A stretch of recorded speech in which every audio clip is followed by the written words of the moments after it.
मान्सूनचं राज्यात आगमन होत आहे। मान्सूनचा तळ कोकणात प्रवेश झालाय।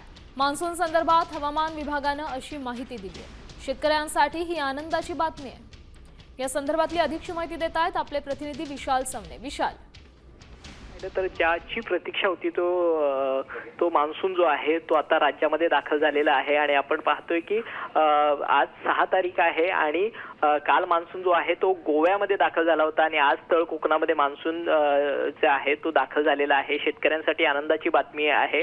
खरं तर पुढच्या 2 ते 3 दिवसांकडे मान्सूनच्या वाटचाली वरती लक्ष असणार आहे, कारण पुढच्या 2 ते 3 दिवसांमध्ये मान्सून हा संपूर्ण महाराष्ट्र व्यापू शकतो असा अंदाज जो आहे तो व्यक्त केला जातोय। दरम्यान 15 जून नंतर संपूर्ण महाराष्ट्रामध्ये हा मान्सून जो आहे तो व्यापणार असल्याचा अंदाज जो आहे तो हवामान विभागाने वर्तवलेला आहे। त्यामुळे आता पुढच्या 2 ते 3 दिवसांकडे संपूर्ण शेतकऱ्यांचं जे आहे ते लक्ष लागून राहिलेलं आहे। नक्कीच धन्यवाद विशाल दिलेल्या या सविस्तर अपडेटसाठी। तर शेतकऱ्यांसाठी ही आनंदाची बातमी म्हणावी लागेल, कारण मान्सून संदर्भात हवामान विभागाने महत्त्वपूर्ण माहिती दिली आहे।